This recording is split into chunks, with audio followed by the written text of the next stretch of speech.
Hi ಎಲ್ರಿಗೂ ನಮಸ್ಕಾರ. ನಾವಿವತ್ತು ಸೈಕಾಲಜಿಯ ಮನೋ ಕ್ಲಾಸಿಂದ ಮನೋವಿಜ್ಞಾನದ ಪಂಥಗಳ ಬಗ್ಗೆ ನಾವು ಇವತ್ತು ತಿಳ್ಕೊಳ್ಳೋಣ. ಏನು ಮನೋವಿಜ್ಞಾನದ ಪಂಥಗಳು ಅಂತಂದ್ರೆ, ಫಸ್ಟ್ನೇದು ರಚನಾತ್ಮಕ ಪಂಥ ಬರುತ್ತೆ ನೋಡಿ. ಈ ರಚನಾತ್ಮಕ ಪಂಥಕ್ಕೆ ಏನಂತಾರೆ ಅಂದರೆ, ಇನ್ನೊಂದು ಹೆಸರು ಸಂರಚನಾ ಪಂಥ ಅಂತಂದು ಕರೀತಾರೆ. ಏನಂತ ಕರೀತಾರೆ ರೀ? ಸಂರಚನಾ ಪಂಥ ಅಂತಂದು ಹೇಳಿ ಕರೀತಾರೆ.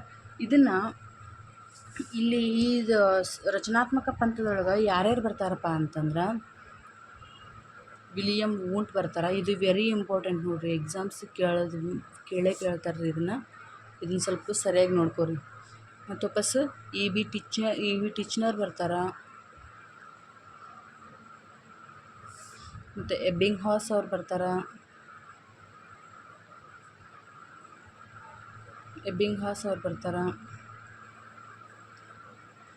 ಮತ್ತು ಮ್ಯಾಕ್ಸ್ ಮೇಯರ್ ಅವ್ರು ಬರ್ತಾರೆ.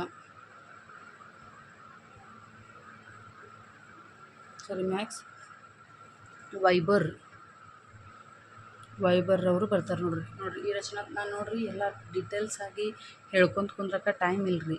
ಮತ್ತು ವಾಪಸ್ ನಿಮ್ಮದು ಎಕ್ಸಾಮ್ ಪರ್ಪಸ್ ಮಾತ್ರ ಹೇಳ್ತಿದ್ದೀನಿ ನಾನು. ನೀವು ಏನು ಸಣ್ಣ ಮಕ್ಕಳಲ್ಲ, ಇಷ್ಟೆಲ್ಲ ನೀವೆಲ್ಲ ರಚನಾತ್ಮಕ ಪಂಥ ಅಂತಂದ್ರೆ ಅದನ್ನೆಲ್ಲ ಓದ್ಕೊಂಡು ಬಂದಿರ್ತೀರಿ ಅಂತಂದು ತಿಳ್ಕೊಂಡಿದ್ದೀನಿ. ಸೊ ಹಾಗಾಗಿ ಏನು ಇಂಪಾರ್ಟೆಂಟ್ ಆಯಿತು ಎಕ್ಸಾಮ್ ಪರ್ಪಸ್ಸು ಅಷ್ಟನ್ನು ಮಾತ್ರ ನಾವು ನೋಡ್ಕೊಳ್ಳೋಣ. ಉದ್ದಗೆ ಹೇಳ್ಕೊತ ವಿವರಣೆ ನೋಡ್ಕೊತ ಹೋಗೋದೇನು ಬೇಕಾಗಿಲ್ಲ. ಓಕೆ ರೀ? ನೋಡಿರಿ, ಏನು ರಚನಾತ್ಮಕ ಪಂಥ?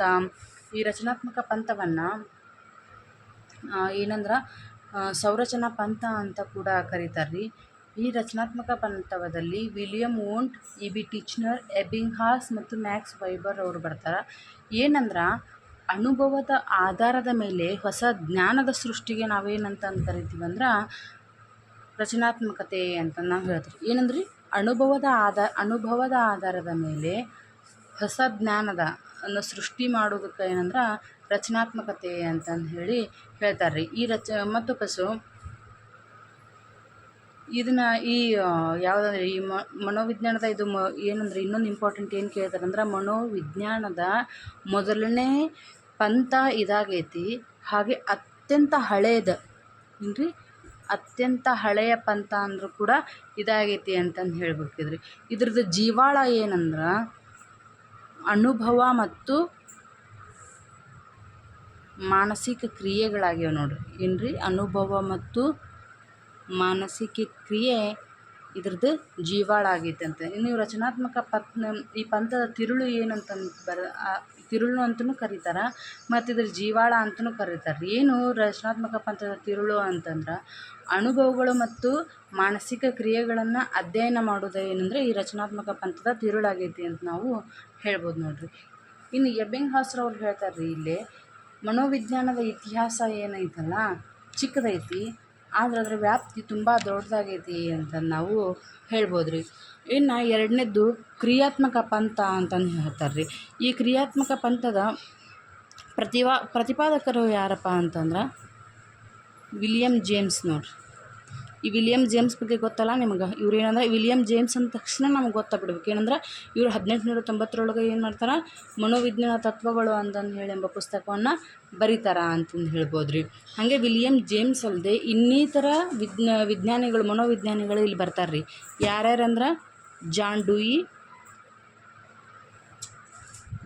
ಯಾರು ಗೊತ್ತ್ರಿ? ಇವ್ರು ಜಾನ್ ಡ್ಯೂಯಿ. ಇವರು ಪ್ರಗತಿಶೀಲ ಶಿಕ್ಷಣದ ಪಿತಾಮಹ ಅಂತ, ಲರ್ನಿಂಗ್ ಬೈ ಡೂಯಿಂಗ್ ಕಾನ್ಸೆಪ್ಟನ್ನು ಇವ್ರು ಜಾನ್ ಡ್ಯೂಯಿ ಅವ್ರು ಕೊಟ್ಟರು ಅಂತಂದು ಹೇಳ್ಬೋದು ರೀ. ಮತ್ತು ಯೋಜನಾ ಪಂಥ ಅಥವಾ ವಿಧಾನವನ್ನು ಮೊದಲು ಪ್ರತಿಪಾದನೆ ಮಾಡಿದ ಕೀರ್ತಿ ಜಾನ್ ಡ್ಯೂಯರಿಗೆ ಸಲ್ಲುತ್ತಾ ಅಂತ ನಾವು ಹೇಳ್ಬೋದು ರೀ. ಇನ್ನು ಕೆಟಲ್ರವ್ರು ಬರ್ತಾರೆ. ಯಾರು ಇವ್ರು? ಕೆಟಲ್ರವ್ರು ಅಂದ್ರೆ ಬುದ್ಧಿಶಕ್ತಿ ಸಿದ್ಧಾಂತದ ಪ್ರತಿಪಾದಕರು ಅಂತ ನಾವು ಹೇಳ್ಬೋದು ರೀ. ಇನ್ನು ಥಾರ್ನ್ಡೈಕ್ರವ್ರು ಬರ್ತಾರೆ. ಥಾರ್ನ್ಡೈಕ್ ಬಗ್ಗೆ ನಿಮಗಂತೂ ಗೊತ್ತಾ ಇರಬೇಕು. ಇವರೇನಂದ್ರೆ ಪ್ರಯತ್ನ ದೋಷ ಕಲಿಕಾ ಸಿದ್ಧಾಂತದ ಪ್ರತಿಪಾದಕರು. ಮತ್ತು ಇವರು ದ ವರ್ಡ್ಸ್ ಟೀಚರ್ ಬುಕ್ ಬರೆದರು. ಯಾರು? ಥಾರ್ನ್ಡೈಕ್ರವ್ರು ಅಂತ ಹೇಳ್ಬೋದು. ಇನ್ನೊಬ್ರು ಬರ್ತಾರೆ, ಯಾರಂದ್ರೆ ಹರ್ಬರ್ಟ್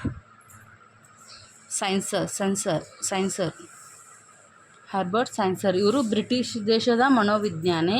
ಇವರೇನಂದ್ರೆ ಸಮಾಜಶಾಸ್ತ್ರ ವಿಕಾಸದ ಪಿತಾಮಹ ಅಂತ ನಾವು ಇವ್ರಿಗೆ ಹೇಳ್ಬೋದು ರೀ.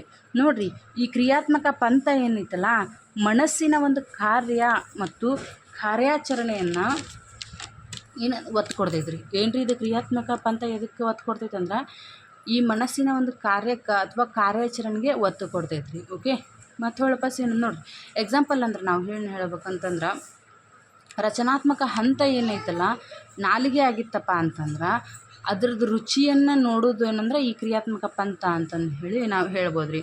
ಏನು ಮನುಷ್ಯ ಏನದನಲ್ಲ ಪರಿಸರಕ್ಕೆ ಸಂಬಂಧಿಸಿದಂತೆ ಯಾವ ವರ್ತನೆಗಳನ್ನು ವ್ಯಕ್ತಪಡಿಸಬೇಕು ಎಂಬುದನ್ನು ಈ ಕ್ರಿಯಾತ್ಮಕ ಪಂಥ ಏನಂದ್ರೆ ಹೇಳ್ಕೊಡ್ತೈತೆ ನೋಡ್ರಿ. ಗೊತ್ತಾತಲ್ರಿ, ಈ ರಚನಾತ್ಮಕ ಪಂಥವನ್ನು ಮೊದಲು ಬಳಸಿದವರು ಯಾರಂತಂದು ಹೇಳಿಲ್ಲಲ್ಲ ನಿಮಗೆ ನಾನು, P.T. ಯುಂಗ್ ನೋಡ್ರಿ, P.T. ಯುಂಗ್. ಇದನ್ನ ಮರ್ತಿದ್ದೆ, ಸಾರಿ. ನಾನು ರಚನಾತ್ಮಕ ಪಂಥವೆಂಬ ಪದವನ್ನು ಮೊದಲು ಬಳಸಿದವ್ರಂದ್ರೆ P.T. ಯುಂಗ್ರವರು. ಈ ರಚನಾತ್ಮಕ ಪಂಥ ಏನೈತಲ್ಲ ಹಳೆಯ ಪಂಥ ಆಗೈತಿ. ಹಾಗೆ ಅತ್ಯಂತ ಮೊದಲನೇ ಮನೋವಿಜ್ಞಾನದ ಮೊದಲನೇ ಪಂಥ ಆಗೈತೆ ಅಂತಂದು ಹೇಳ್ಬೋದು. ಇದರ ತಿರುಳು ಏನಪ್ಪ ಅಂದ್ರೆ ಅನುಭವ ಮತ್ತು ಮಾನಸಿಕ ಕ್ರಿಯೆ ಅಂತಂದು ಹೇಳ್ಬೋದು. ಮತ್ತು ಇನ್ನು ಕ್ರಿಯಾತ್ಮಕ ಪಂಥ ಆಯಿತು. ಇನ್ನು ವರ್ತನಾ ಪಂಥ. ಏನಿದು ವರ್ತನಾ ಪಂಥದ ಪ್ರತಿಪಾದಕರು ಯಾರಪ್ಪ ಅಂತಂದ್ರೆ ಜಾನ್ ಬಿ ವಾಟ್ಸನ್. ಯಾರು ಇವರು? ಜಾನ್ ಬಿ ವಾಟ್ಸನ್ ವೀಕ್ಷಣಾ ವಿಧಾನದ ಪ್ರಮುಖ ಪ್ರತಿಪಾದಕರು ಅಂತಂದು ಹೇಳ್ಬೋದು ಇವ್ರಿಗೆ. ಇವ್ರೇನಂದ್ರೆ ವಸ್ತುನಿಷ್ಠವಾಗಿ ವೀಕ್ಷಿಸಬಹುದಾದ ಯಾವುದೇ ಕ್ರಿಯೆ ಅಥವಾ ಚಟುವಟಿಕೆಗೆ ವರ್ತನೆ ಅಂತ ನಾವು ಇಲ್ಲಿ ಹೇಳ್ಯಾರ ನೋಡ್ರಿ ಇವರು. ಮತ್ತು ಹಂಗೆ ಯಾರ್ಯಾರು ಬರ್ತಾರಪ್ಪ ಅಂದ್ರೆ ಪಾವ್ಲೋ ಬರ್ತಾರೆ, ಸ್ಕಿನ್ನರ್ ಬರ್ತಾರೆ, ವಾಟ್ಸನ್ ಬರ್ತಾರೆ, ಹಾಲ್ ಮತ್ತು ಸ್ಕಿನ್ನರ್ ಅವ್ರು ಬರ್ತಾರೆ. ಹೀಗೆ ಇನ್ನಿತರ ಮನೋವಿಜ್ಞಾನಿಗಳು ಇಲ್ಲಿ ಬರ್ತಾರ ಅಂತ ನಾವು ಹೇಳ್ಬೋದು ರೀ. ಇನ್ನು ಗೆಸ್ಟಾಲ್ಟ್ ಪಂಥ ಅಂತಂದು ನಾವು ಕರಿತೀವಿ ರೀ. ಏನಿದು ಗೆಸ್ಟಾಲ್ಟ್ ಅಂದ್ರೆ ಇದು ಜರ್ಮನ್ದ ಪದ ಆಗೈತೆ ನೋಡ್ರಿ. ಏನು ಜರ್ಮನ್ ಭಾಷಾ ಪದವಾಗೈತೆ ರೀ ಇದು.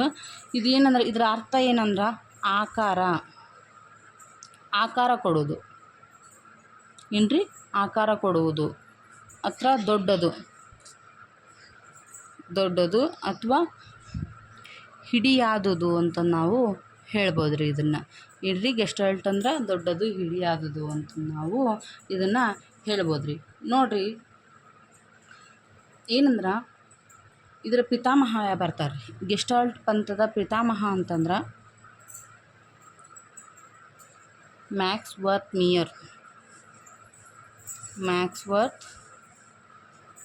ಮಿಯರ್ ಇದರ ಪ್ರತಿಪಾದಕರು ನೋಡ್ರಿ. ಓಕೆ, ಇವರು ಹಾಗೆ ಇನ್ನೂ ಕೆಲವು ಮನೋವಿಜ್ಞಾನಿಗಳು ಬರ್ತಾರೆ. ಯಾರ್ಯಾರಂದ್ರೆ ಕೊಯ್ಲರ್ ಬರ್ತಾರೆ, ಕರ್ಟ್ಕಾರ್ಡ್ ಅವ್ರು ಬರ್ತಾರೆ, ಇನ್ನಿತರ ಮನೋವಿಜ್ಞಾನಿಗಳು ಇಲ್ಲಿ ಬರ್ತಾರೆ. ಈ ಗೆಸ್ಟಾಲ್ಟ್ ಪಂಥ ಇದ್ರ ಅರ್ಥ ಏನಪ್ಪ ಅಂತಂದ್ರೆ ಒಂದು ವಸ್ತು ವಿಷಯದ ಹಿಡಿಯಾದ ಅಧ್ಯಯನವನ್ನು ಇದು ತಿಳಿಸ್ತೈತಿ ಅಂತ.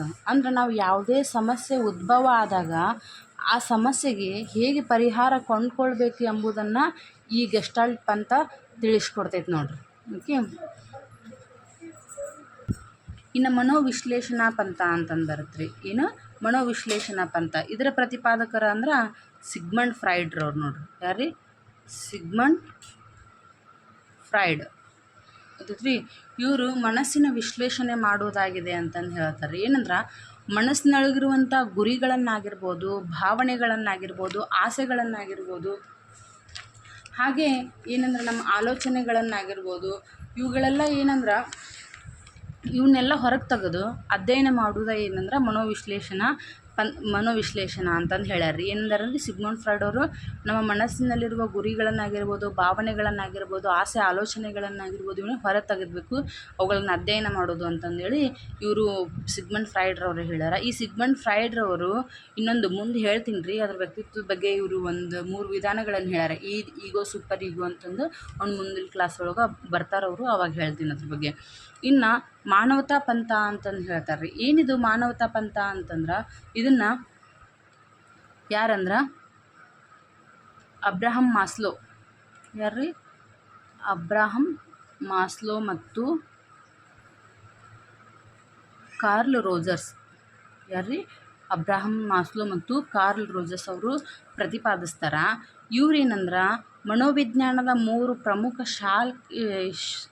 ಪ್ರಮುಖ ಪಂಥಗಳಿವೆ ಅಂತಂದು ಹೇಳ್ತಾರೆ. ಮನೋವಿಜ್ಞಾನದೊಳಗೆ ಅಂದ್ರೆ 3 ಪ್ರಮುಖ ಪಂಥಗಳದಾವೆ. ಅವು ಯಾವ್ಯಾವಂದ್ರೆ ವರ್ತನಾ ಪಂಥ, ಮನೋವಿಶ್ಲೇಷಣಾ ಪಂಥ, ಮಾನವತಾ ಪಂಥ. ನೋಡಿರಿ, ಈ ಮನೋವಿಜ್ಞಾನದೊಳಗಿನ ಇಂಪಾರ್ಟೆಂಟ್ ಆಗಿರುವಂಥ 3 ಪಂಥಗಳು ಯಾವ್ಯಾವಪ್ಪ ಅಂತಂದ್ರೆ ವರ್ತನಾ ಪಂಥ, ಮನೋವಿಶ್ಲೇಷಣಾ ಪಂಥ, ಮಾನವತಾ ಪಂಥ ಅಂತಂದು ಹೇಳಿ ಈ ಅಬ್ರಾಹಂ ಮಾಸ್ಲೋ ಮತ್ತು ಕಾರ್ಲ್ ರೋಜರ್ಸ್ರವರು ಹೇಳ್ತಾರೆ ನೋಡ್ರಿ.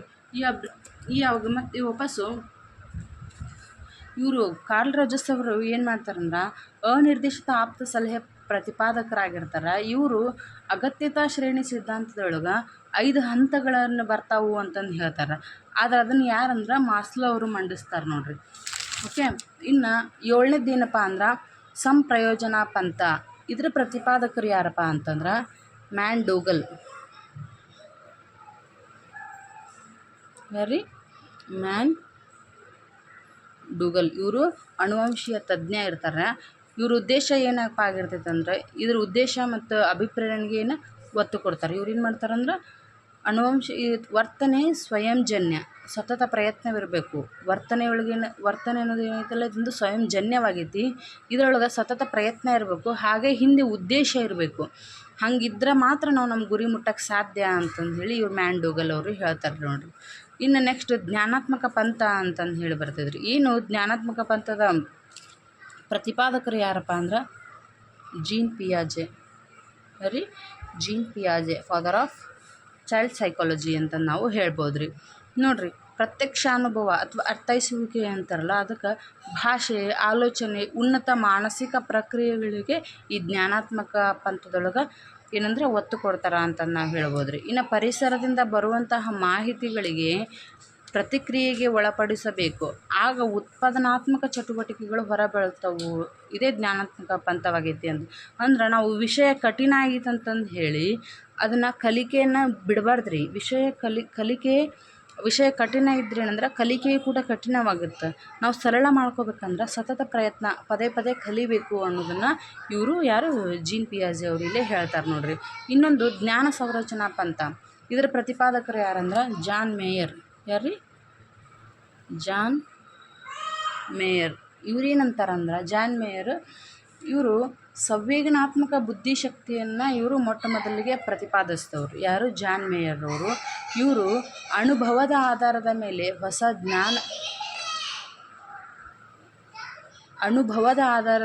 ಹೊಸ ಜ್ಞಾನದ ಸೃಷ್ಟಿಯಾಗುವುದರ ಜೊತೆಗೆ ಭವಿಷ್ಯ ಬುನಾದಿಯಾಗಬೇಕು ಅನ್ನೋದು ಈ ಜ್ಞಾನ ಸಂರಚನಾ ಪಂಥದ ಉದ್ದೇಶ ಆಗೈತೆ ನೋಡ್ರಿ. ಏನಂದ್ರೆ ನಮ್ಮ ಅನುಭವದ ಆಧಾರದ ಮೇಲೆ ನಾವೇನಂದ್ರೆ ಹೊಸ ಜ್ಞಾನವನ್ನು ನಾವು ಸೃಷ್ಟಿ ಮಾಡ್ಕೋಬೇಕು. ಅದ್ರ ಜೊತೆಗೆ ನಾವೇನಂದ್ರೆ ಭವಿಷ್ಯದ ಬುನಾದಿಯನ್ನು ಹಾಕೋಬೇಕು ಅಂತಂದು ಹೇಳಿ ಇವರು ಯಾರು ಜಾನ್ ಮೇಯರ್ ಅವರು ಹೇಳ್ತಾರೆ ನೋಡ್ರಿ. ಇವೆಲ್ಲ ಏನಂದ್ರೆ ಮನೋವಿಜ್ಞಾನದ ಪಂಥಗಳು ಅಂತ ನಾವು ಹೇಳ್ಬೋದು ರೀ. ನೋಡಿರಿ, ನಾನು ಫುಲ್ ಡೀಟೇಲ್ಸಾಗಿ ವಿವರಣೆಯನ್ನು ಮಾಡ್ಕೊತ ಹೋಗಿಲ್ಲ, ಯಾಕಂದ್ರೆ ನಮಗೆ ಸಮಯ ಕಡಿಮೆ ಐತಿ. ಸೊ ಹಾಗಾಗಿ ಯಾವ ಎಕ್ಸಾಮ್ ಪರ್ಪಸ್ ಇಂಪಾರ್ಟೆಂಟ್ ಇರ್ತಾವೋ ಅವುಗಳನ್ನು ಮಾತ್ರ ನಾವು ತಿಳಿಸಿದ್ದೀನಿ ರೀ. Okay, thank you friends.